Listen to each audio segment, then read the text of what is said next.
So welcome back. I'm Terry Martin.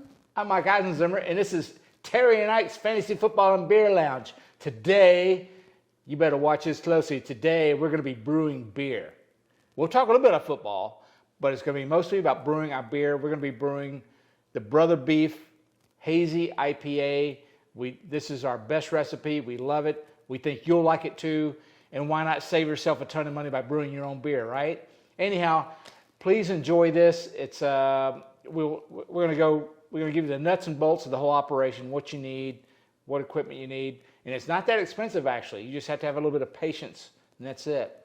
So enjoy this episode, and please comment back on how your beer went. Should you decide to follow our recipe, let us know how it went for you. All right? Okay. Enjoy. Get ready. Start drinking. Well, hello. Welcome to the Fantasy Football and Beer Lounge brewing operation. I'm Mike Eisenzimmer, and we're here today to brew some tasty beer for you. My special assistant right here, the pterodactyl, and my special lady wife, Terry Martin. Terry, Howdy. tell them how good this beer is. It's really good. This is named after my brother Keith, also known as Beef. So we're calling it the Hazy, Brother Beef Hazy IPA.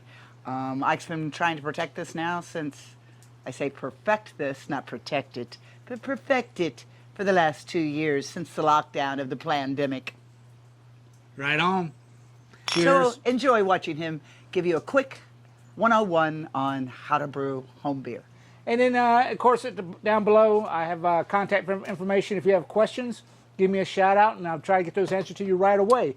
But I did promise you I was going to show you from cradle to grave what you need to do to brew your own beer. Not just necessarily IPAs, but we brew blondes, we brew pale ales, Hard all seltzer. sorts of stuff. Yeah, hard seltzer we have. Anyhow, just a quick rundown on the basic kit that you can get from any of these home brewers.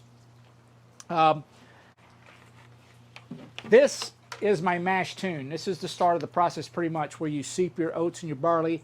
This, like a commercial mash tune, it's got a false bottom. It has it's got a faucet. This is pretty cool. They made this out of an igloo water cooler. Not too expensive, and it's actually very efficient. I mean, I've been hitting my specific gravity almost perfectly every time. So, nice product. That comes with the kit. This is called a kettle. This is where you brew your wort, which is, the pre-stage of beer. Your wort goes right in here. This is pretty heavy duty. It's 10 gallons. It has a spot for a faucet and a temperature probe. Never use those. I used to use the hand probe. Hand probe. I didn't mean to say that. Anyhow. Also, you get this cool paddle for stirring your mash, should you need to. Also, when pterodactyl gets out of hand, nice whack. Get them lined back up. All right. Need a hydrometer. Now, one thing I can tell you about hydrometers is they're very fragile. This is my third one, but it's kind of like the one that came with the kit. I think I got this one on Amazon for $12. Very reasonable. You don't want to spend too much money if you're going to break it. This little doodad here, this is called a racking wand, because you're going to have to move your wort from one ferment to the next ferment, and then from ferment to the keg. Should you be, so lucky to get a kegerator. Simple thing, just put this down in one end, give it a pump, and then it goes through the tube into wherever you're putting it at. Special, you also got to have a 5-gallon fermenter.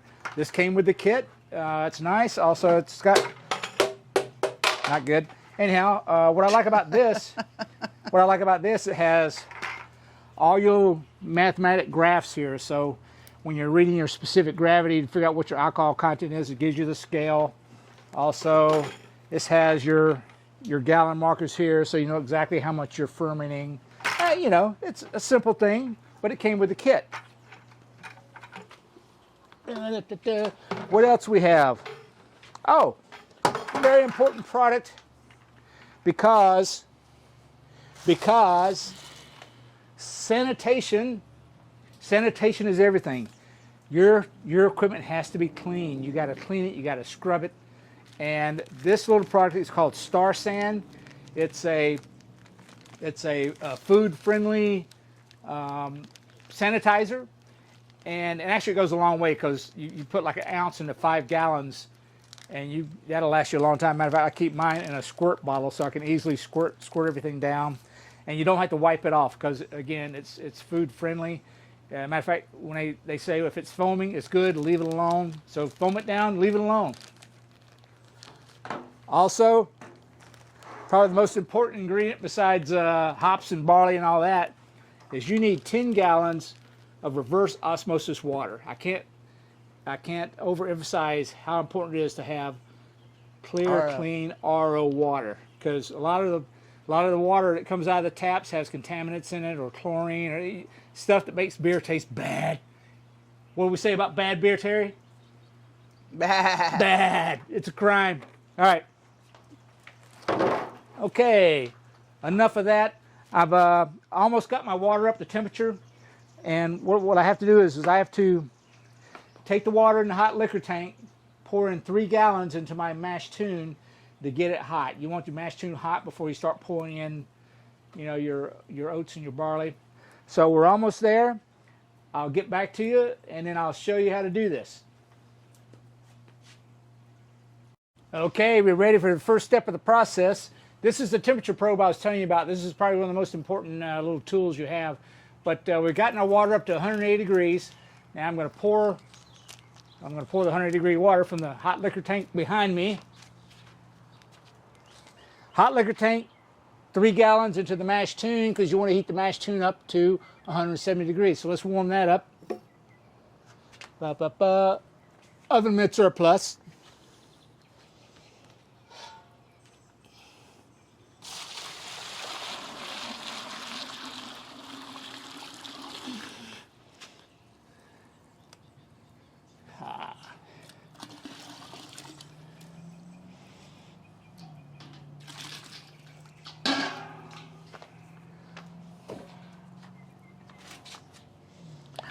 Okay, we got that in there, and I'm going to put this up on my table here.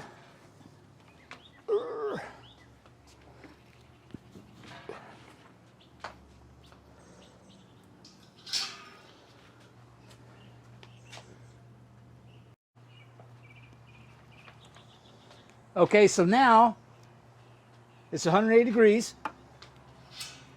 Got to wait till it cools down to 170. Wait a minute. There it goes. And if you need to speed up the operation, you can stir it a little bit. That'll lower it just enough.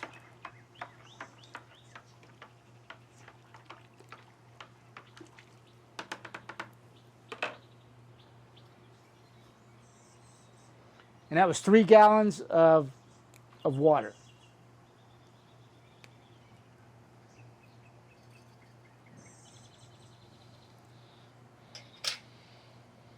Almost there. A few more degrees. I'll tell you about my hot liquor tank. You see, I got a propane tank here.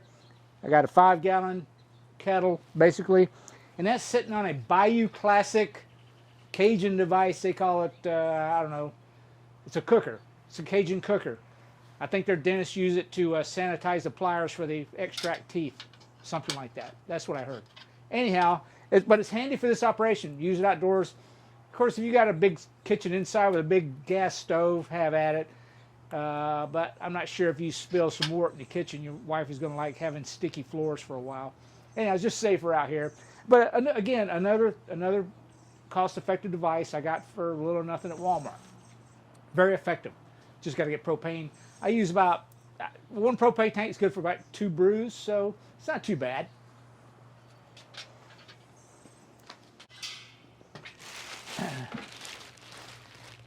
Now, I get my oats and barley already prepped for me. It's already cracked and everything. They bag it up for me. In this one, there is, say exactly what's in here. There's 10 pounds of 2-row malt, 1 pound of wheat malt, 1 pound of flaked oats, and 2 ounces of rice hulls. Already pre-mixed for you.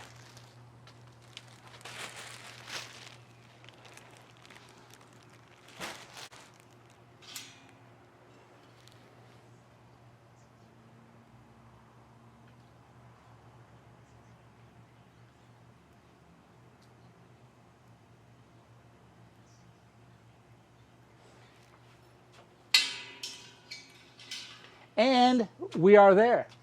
So we'll go ahead and pour it.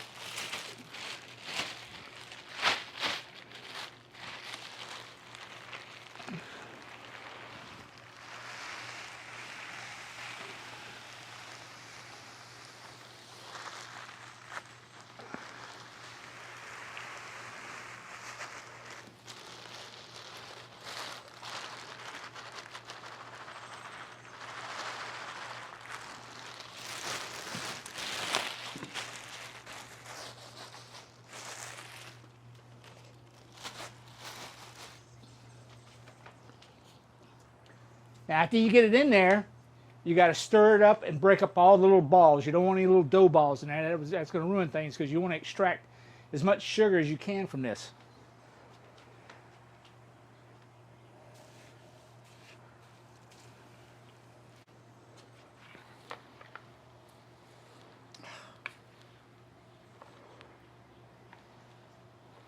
And I'll get you a pic of what it looks like.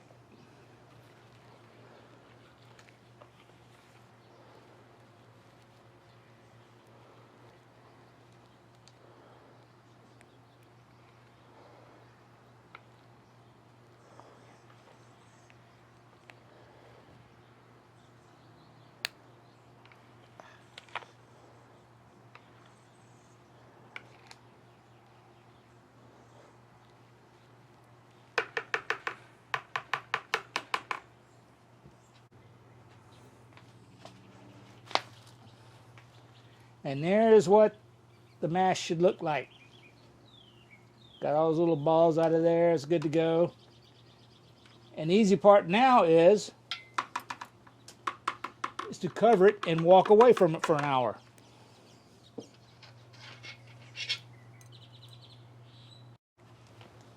Okay, just want to give you a little advanced brief on what's going to happen here.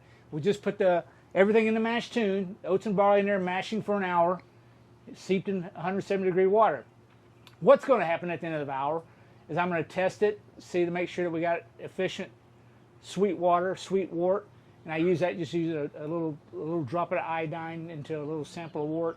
That'll let me know that we've gotten as much sugar as we've gotten that we need from the wort. If not, we'll let it sit another 15 minutes.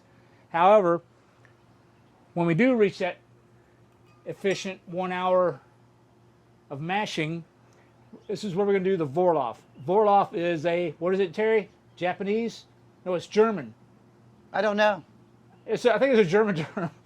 Vorlauf is where you take the first part of the wort from the bottom of the mash tun and you run it for clarity. You basically run off a gallon. I usually run it off in my pitcher, my Brother Beef Brewing pitcher. Run off on the Vorlauf and then slowly pour it back on top until it is clear. Usually a gallon's good enough, but you just want to make sure you don't have any junk in your wort. That's what she said. You don't have any warts in your junk. Wort, W-O-R-T, not W-A-R-T. Anyhow. Also, it's a good opportunity to introduce you to my lovely shipmate here. This is Seaman Stains. Hello, Seaman Stains.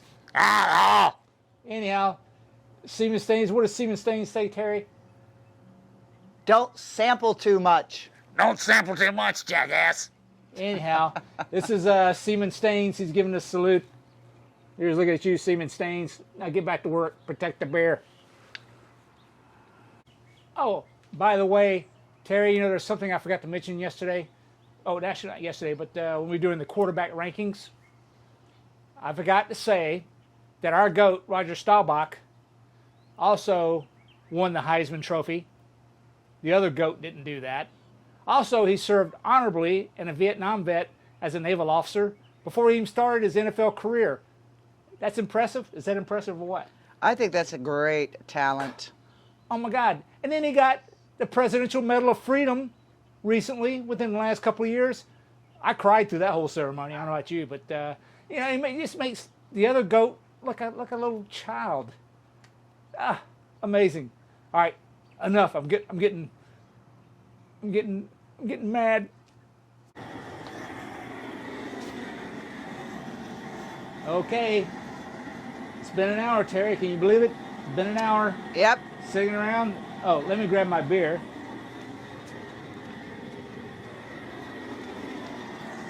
just so happens we're drinking the beer of the day from yesterday. This time is the Half-Life Manhattan. Hazy IPA from Manhattan Project Company in Dallas. Anyhow, so the hour's over. You got to stop jacking around.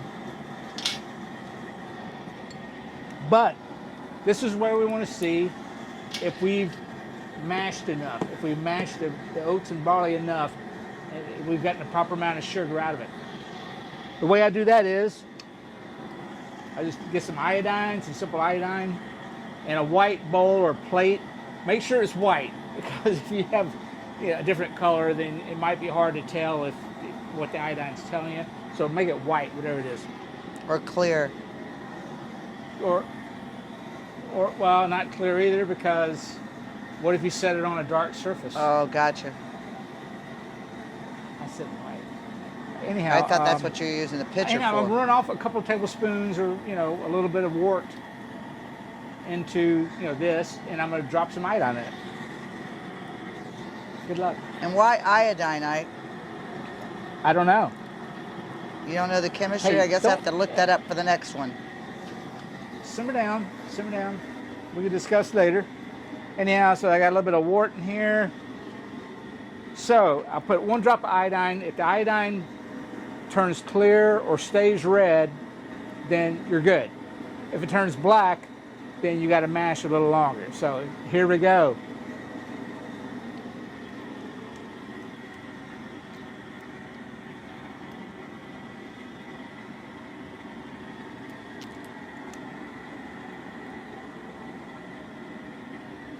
And it went clear. Voila. I'm so good. All right. So that means that we continue to I have some more 180 degree water building in the hot liquor tank. It is there. So now we get to Vorloff. I told you about Vorloff, where you take the bottom of the mash tun drippings and you pour it over top, just to clear it for running it off into the kettle.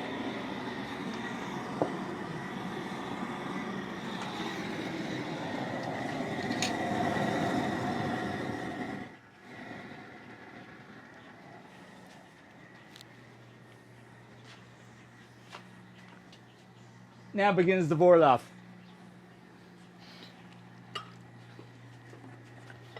But wait, I have something for Ike. This is for 4th of July. Stand by. Oh, let me come on over here so you can see. What does 4th of Seaman July. Stain? Seaman Stain says don't screw around the brewing process. I'm not, but as you see, I just made him a 4th of July bracelet. Oh, this is badass. Terry makes really. Don't mess up. Yeah. So I'm just gonna put it around his his wrist. Go away. One more time. Terry, go away. Okay, I'm gone. Go away. Can I go away? I can't get it on. Go away. He's making me Oh. nervous. Please, Okay. please evacuate the area.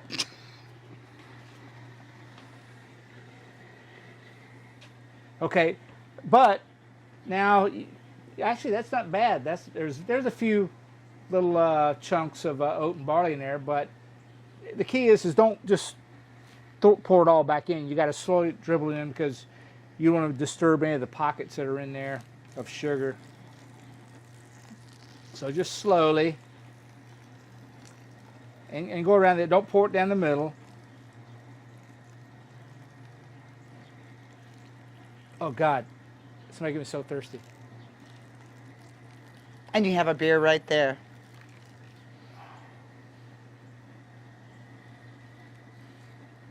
Okay, I think that completes the Vorloff. If you have any doubts, I mean, if you, that to me was pretty clear. But if you have any doubts, do it again until you get something that's going to filter properly. Alrighty, filter. I said filter. I love filter. Anyhow, let's see. Sip of beer. And your bracelet, can I give it to you now? Here we go. Okay. Just a little bit. You got it. My hands are greasy from being out All right. here sweating. Nice. And there you have it. As the skulls look towards you. There you go. Should be the other way around. Well, that's pretty cool. I don't have autofocus on, but it's got some bling in there. It's got skulls. We like skulls. So now, Is it too loose? no, it's perfect. Okay. So now that we're past Vorloff, what does Vorloff mean? Get the clumps out. Yeah, well, it's basically the runoff at the bottom of the mash tune. Make sure it's clear. Now we get the sparge. You heard this term, Terry? Sparging. Yeah. Yeah. So now we're going to go from the mash tune to the boil kettle. This is where the wort gets cooked, down in the boil kettle. Remember this thing? Big 10-gallon, Yeah. thick steel, beautiful container. Anyhow, I think I should- sparging is the process of rinsing the oats and the hard barley that we have in here that's been in the mash tune for an hour. So we're going to rinse it now with clear, hot water and try and rinse off all that sweet water, all the sweet water that makes the alcohol in the beer into the boil kettle. But it's a slow process. I mean, because you want to go slow with it because you want to get all of that. And you want to run off. This is crazy. I know this sounds crazy. So you got to run this off at 1 gallon per 12-minute rate. So yeah, 1 gallon over 12 minutes, which is slow. And through trial and error, I've figured out how to do that at almost exactly 12 minutes. But it's going to take doing it over and over and over. You'll see what I'm talking about. But just go slow. The first time you do it, just go slow. If it averages 12 minutes, that's cool. Just go slow, and you just keep recirculating that. I mean, not recirculating. You just keep pouring that water over top. I'll show you. You just keep recirculating it real slow around the outside edges, and you want to keep about 2 inches of that clear water on top of the oats and barley. I'll take some shots of what that looks like, but that's what you just go slow. That's all I can say. They want about 12 minutes per gallon. But anyhow, sparging, back to the word sparging, I'm guessing has to mean like taking a sharp stick and poking it in your eye. It's got to be, because this is agony, because I'm doing it by hand. Well, okay, it's not putting a stick in your eye. But anyhow, you know what I mean. It just takes time. You do it by hand. It's probably about an hour-and-a-half process from now. I'm going to start doing it for you.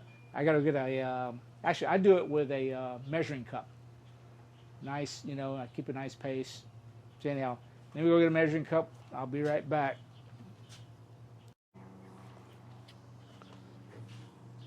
Okay, I went and got my sanitized measuring cup. Don't just yank it out of the drawer. Sanitize it. It's very important. So anyhow, I got my measuring cup. Now I'm going to start pouring some of this hot 180-degree water. You sparge with 180-degree water.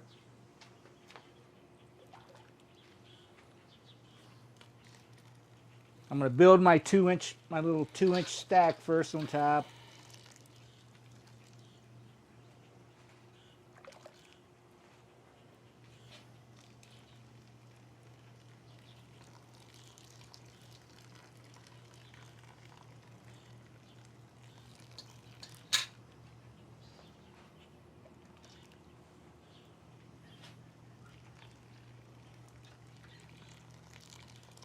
Now, if I just had a stick, I could go, and it would be over, but no.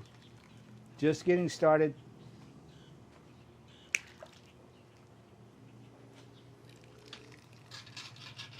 But the beer tastes so good, it's worth it all. Heck, Terry, we went to Parker County Brewing the other day, and we had a couple of pints of their IPA. What did that cost? What was that? $12 each. No, it wasn't $12. They were $6 a piece. Yeah, $6 for a round. each. $6 for a round. Other tap areas, rooms in the area, cost $7. This, well, it used to be I was making this for about $1 a beer, but lately it's been closer to $1.50, $1.60. But but it's fresh beer, beer that's never been bottled, straight from ferment to tap. Like, well, the hottest trend now is getting farm to table foods, so it's kind of the same thing. And well, I swear it's good for my digestive system because the tubes are working really well. He farts all night long. Let's keep this a family show. All right, okay. So I've built up my little 2-inch boundary on top of the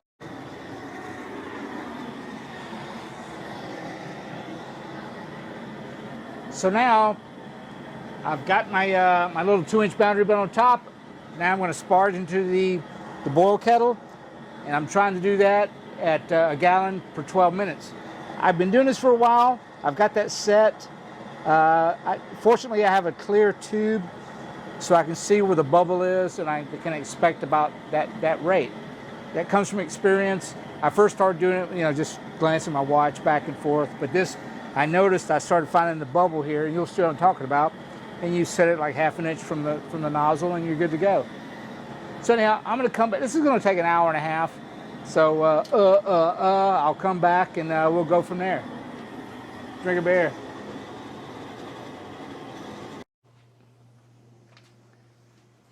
Okay, I've survived the sparging. It's been an hour and a half since, but I've got her done. I've muscled through it.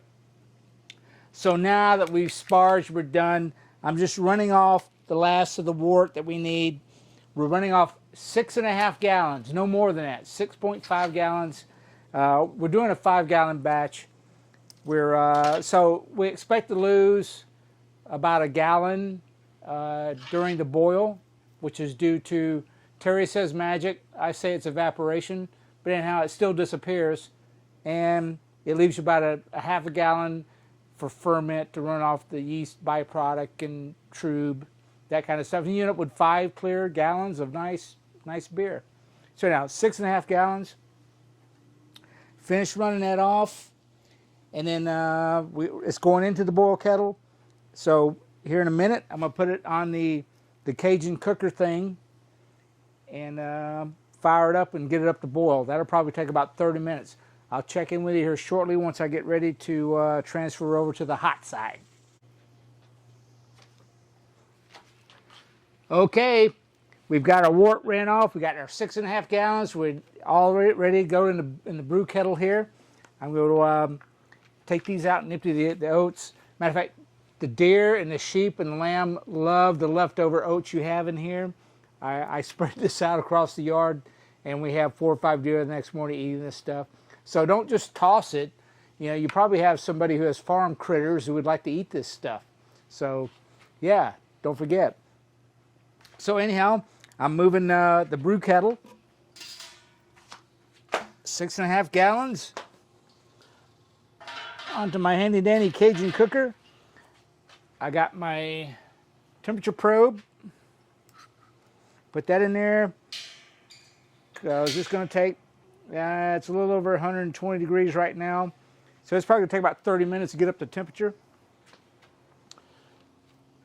Light up the rocket ship.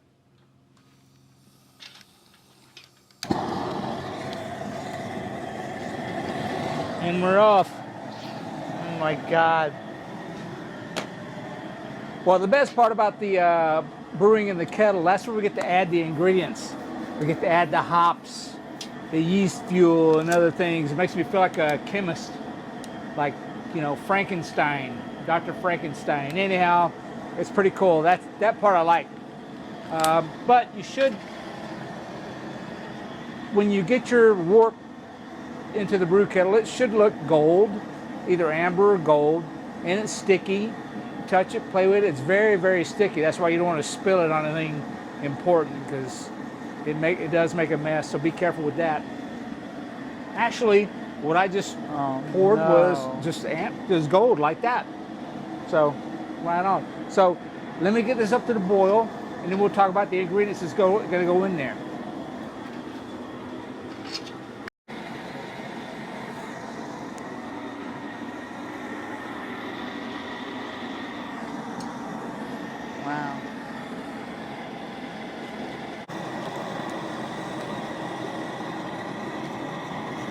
Oh my, it's Betty. I love Betty. Betty the bottle opener. Oh my. Oh my, Betty. I missed you. Betty the bottle opener. Oh no, what did you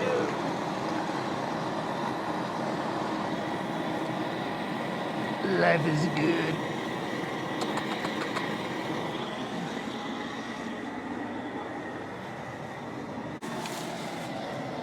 Look at my new bracelets. I'm a man. A man's man. Look at the skulls. Can you see the skulls? Well, maybe not. I don't know.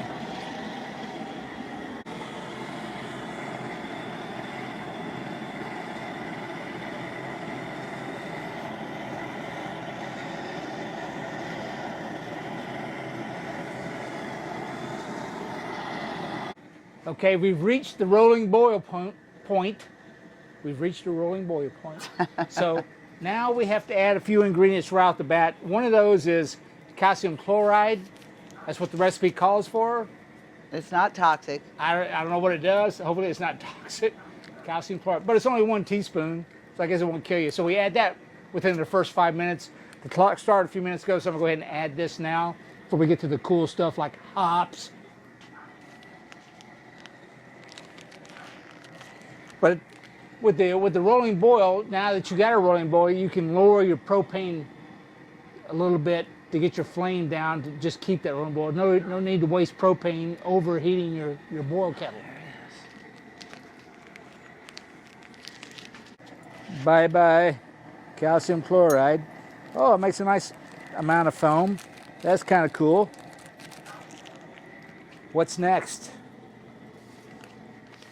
So, oh gee. Now we gotta wait 45 minutes before we add hops, apparently, and the yeast fuel. So, I'll check back in with you. Okay, there's a little something I want to add about hops and when to add hops, because every recipe is different. I mean, a basic IPA, you have a thing called flavor hops, where you add early in the process, like within the first, when it gets to boil, or within 10 minutes of boil, stuff like that. This recipe calls for not flavor hops, but aroma hops. So aroma hops, you want to get the bouquet of the beer, so you only add that in the last 5 minutes of the boil. But fortunately, this recipe, not only is it aroma hops, it's a lot of aroma hops in an ounce of Amarillo, an ounce of Citra, and an ounce of Simcoe. This is the stuff. This is stuff that makes it really good. And I forgot to add, when you're getting your basic kit, from Adventures in Home Brewing, Northern Brewers, Austin Homebrew, whoever you get it from, you have the options of purchasing additional equipment. When you go into ferment, when you pour, we're going to cool this down in a few minutes. Well, in an hour, no, actually, in about 10 minutes, we're going to be cooling this down. We have to crash this down from boiling all the way down to 80 degrees as fast as possible. Usually that takes about 20 minutes, 20, 30 minutes, whatever. I'm going to show you the way I do it. There's various ways. But anyhow, when you pour this in the ferment, you got to filter out all the hops you just added. There's a couple ways to do that. One is to put this over your ferment bucket and you pour through it, and then you got to strain it. It's not that bad. I need to go get ice. It takes about 10 minutes of, squeezing out the goodie out of it. But I found a better way. These are like a couple bucks each. But what I have this pretty cool hop filter screen kind of thing. It's made of steel. It's solid. Yeah, you got to sanitize it. You got to keep it clean. But you drop it into the boil, and you just put your hops in there. And when you're done, you pull that out, and you don't have to filter at the end of the cool down period. Kind of cool. I don't know. I don't know how much what I paid for this. It wasn't much. Maybe 15, 20 bucks. Maybe. I don't know. Or you can make your own. I've seen people make their own, different ways. So right now we have 15 minutes left in the boil. This is where you add. This is where you add your yeast fuel, and Werflock. In this case, the recipe didn't call for Werflock, but they're both. It's both yeast fuel. So you add that. It comes in a capsule. Little capsule. Just toss it in there, and that'll dissolve in 15 minutes. But I'm going to come back in 10 minutes. That's looking really good, by the way. I'm going to come back in 10 minutes, and we're going to add the aroma hops. So quickly, before we reach the end of the boil, I wanted to show you the system I had set up on the cold side. This begins, we're called the cold side of brewing, where we take it out the boil and everything is cold from here on out, from here to ferment. So anyhow, when I first started, I would literally fill this wash tub up with ice, lots of ice, a couple bags of ice, whatever I had, and I'd literally douse the boil kettle in it, and I would run a hose pipe, and I just kept refreshing the water, adding, Did it work? Yeah, it worked. It worked great. But it's a pain in the ass. And usually, they say you want to get your wort brewed, cooled down to 80 degrees in 20 minutes. Well, good luck with that. I think a best day was 45. Did it change the flavor? Heck, I don't know. It was good anyway. But what if I'd gotten it even better? Would it taste better? I don't know. So anyhow, at Austin Home Brew Supply, Northern Brewers, they have these copper coils, and they work great because you get to drop this, keep it clean, keep it reasonably clean, drop it into your wort when we cool down, and then you connect that to another copper coil that I have in this cooler here, this styrofoam cooler that I got for free from CVS Pharmacy because they ship their drugs in these things. So you might be able to just go there and get one of these. And I just cut out a slot on the side, any which ways. I have this one doused in ice water. And then I have the hose pipe, the garden hose pipe connected to that one. So it circles through ice water, circles through the wort, and here's the exhaust, goes out the back, easy peasy, and it gets it down really, really fast. It's amazing. Okay, 5 minutes left in the boil, so now we got to add our aroma hops. First one I'm going to add is going to be the Simcoe, 1 ounce of Simcoe hops.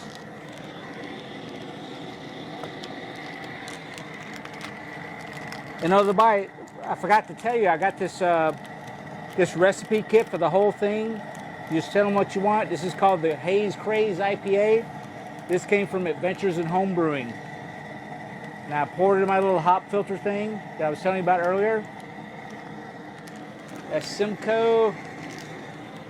One of my favorite hops is Amarillo. Oh, smells really good.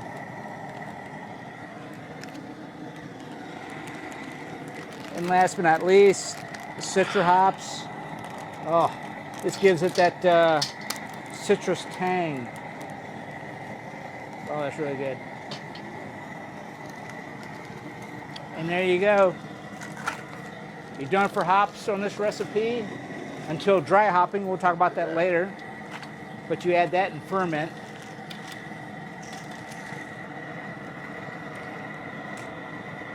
I drop my filter in there a little bit. Okay, I got the pot holders that I need. Here we go. Operation Deep Freeze. Probably not a good idea to wear flip-flops. Oh. Okay. So now it's 212 degrees. I want to get it down to 80. I'm going to go turn the hose pipe on and start circulating. After I drop this in, I'm going to drop this into the wort. There you go. So turn the hose pipe on. The clock is running.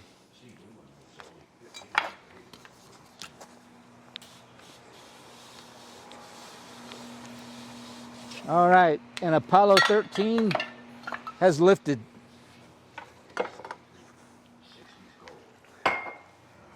Yeah, best make sure the exhaust doesn't go back into the beer.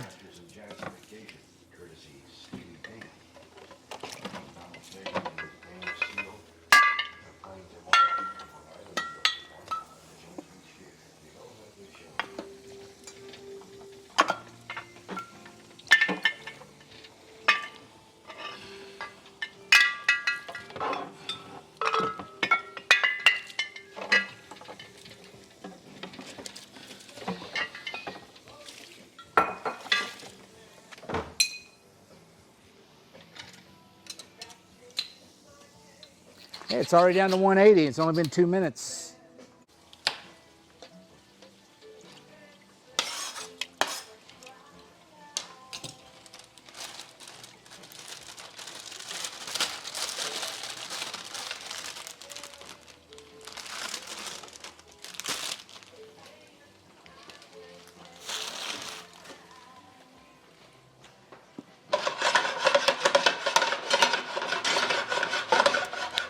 So let's see what we got here. The recipe said it should be 1.068.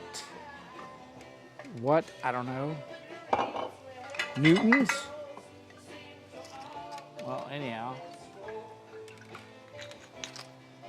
Let's see. I gotta take a look at it. 1.068 would be right there. Okay. Let's see where she falls.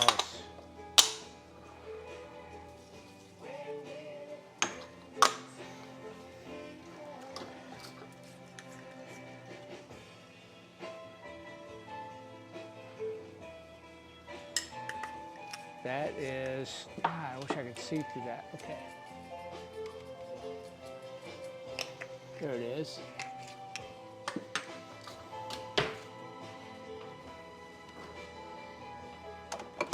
So I see where it is. 1.06. Okay, 0.08 off, but I'll take that. So now I have my pre-sanitized fermenter ready to go. 5-gallon fermenter. This is cooled down to 80 degrees. We're ready to rock. Nothing to do but pour it in.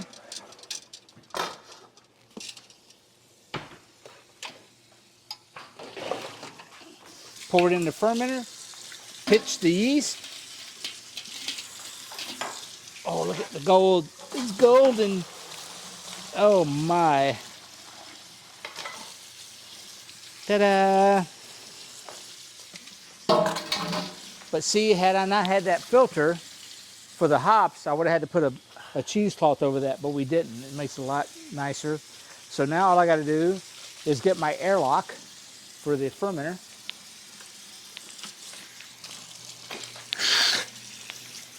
Ba, ba, ba. There it is. Get my airlock. Fill it up 1/3 of the way.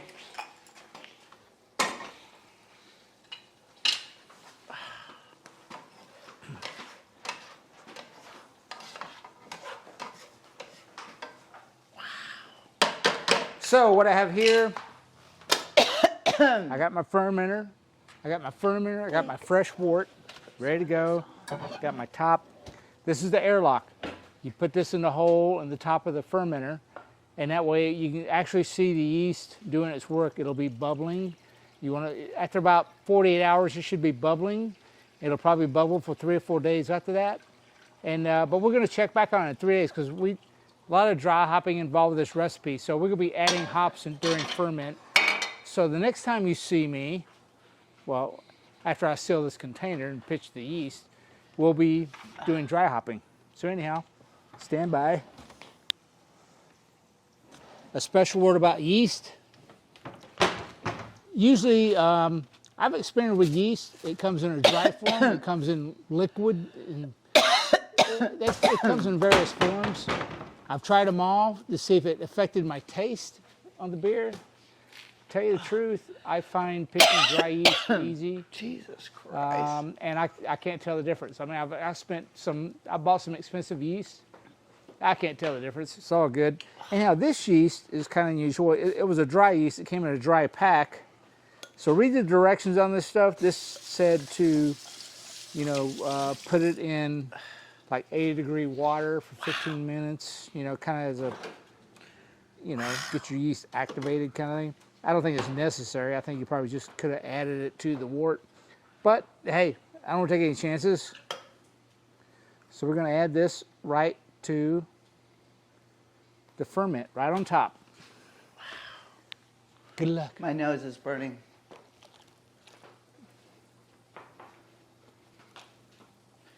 There you go.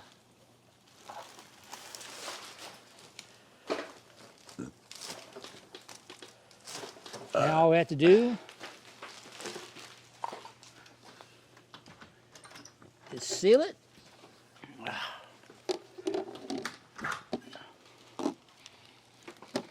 And make sure you get the seal down there tight. You don't want any air escaping, only through the airlock.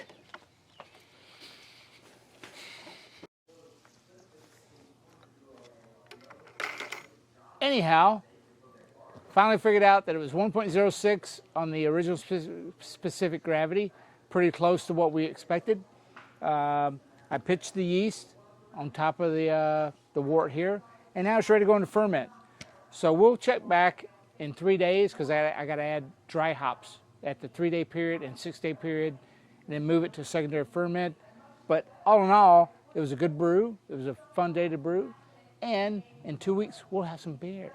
Anyhow, but I'll check back in with you during dry hop and the kegging processes, and have a great day. See ya.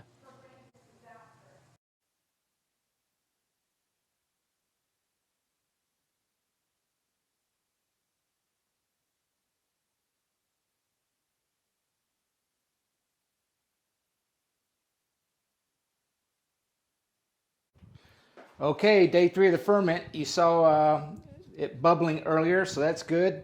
The yeast is feeding, it's making alcohol. That's what it looks like. That's what it should look like as the yeast is, it's actually populating itself on the side. If I had more room, and anyhow, this is what it should look like. That looks good. But today's recipe calls for adding dry hops. We got 3 separate kinds of hops. Let me readjust the camera here.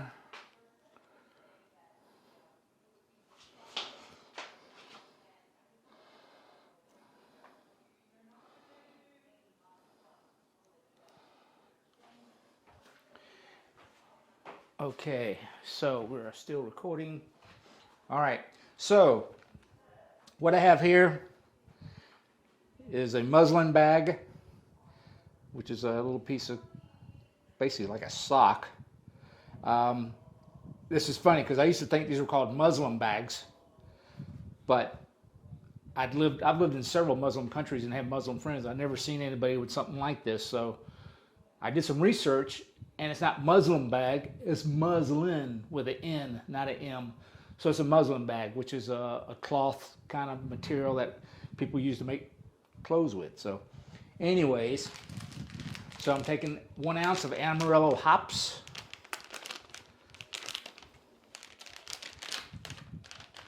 And that's going to go into my bag. Have to be very careful here. These muslin bags are not very big. I have used socks in the past, but socks, they work. It works. Just not porous enough for me. I really like the hoppy flavor, so a sock is a little bit thicker than this, and I think it kind of holds back some of the flavor. Just my opinion. Now we're going in with the Simcoe hops, 1 ounce of that.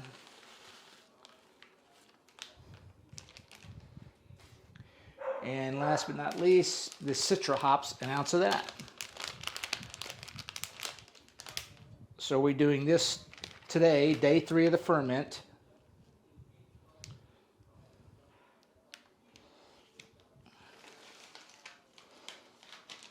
right. And we'll do the same thing again at day 6. And these have to be clean. I mean, I wash these in the washing machine. I keep a stash of them in a bag so they don't get exposed to nastiness. And tie it kind of loose. You want the hops to be kind of loose in there. And you just drop it in like that. And put the top back on.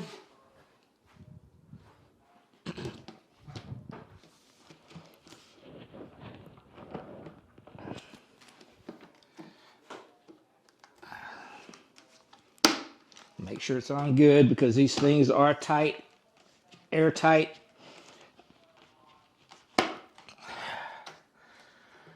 Right on.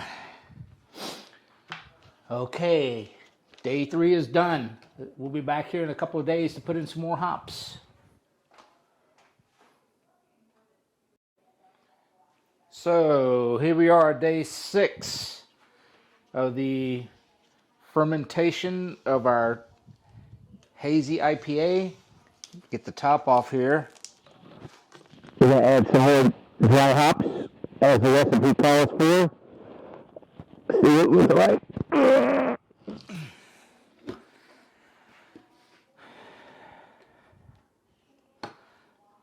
And there we are. That's looking great. It's looking great. Set this down. Try to set this down somewhere where it doesn't get exposure to germs. Okay. That's a good look at that. Look at the nice color.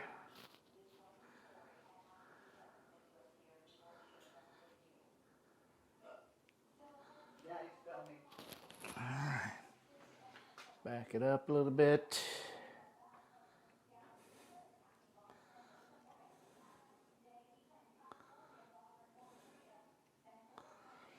All right. Hi there again. I from our fantasy football and beer lounge. Today, like we did on day 3, I got another one of these muslin bags. Not muslin bag, muslin bag. Great for putting the hops in. And I have my 3 ounces of Amarillo hops, Simcoe hops, and Citra hops. These come from Northern Brewer Supply. And just like the other day, I'm going to put this in my little bag.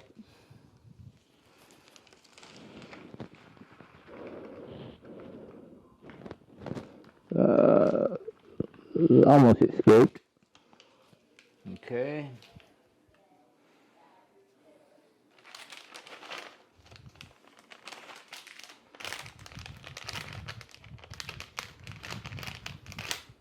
Happy 4th of July, by the way.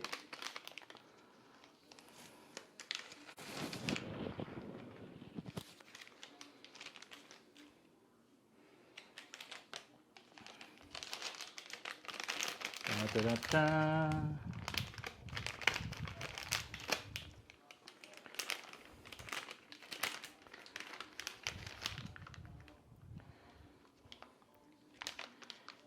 And I always have 2 beers in ferment so I don't run out of my supply. Okay. Again, we'll tie the bag off loosely so the hops, they will swell. So you want to give them a little room to swell because that's where all the good flavor comes from, the oils that the hops exude. So I can tie this good. Anyhow, so I will be back in about 3 days to move this over to, so I left it, there's the other one from 3 days ago. You leave that, add the new one, and then we'll seal this off, and we'll come back and put this into secondary ferment in a few days. Secondary ferment is where you extract the yeast byproduct, the trub that it's called. See if I can get this back on. Tight seal.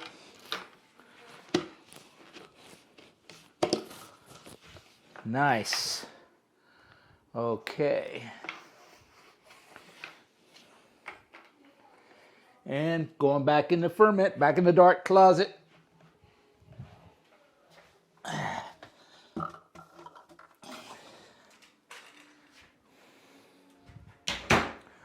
Okay, we'll see you in a few days for a secondary ferment.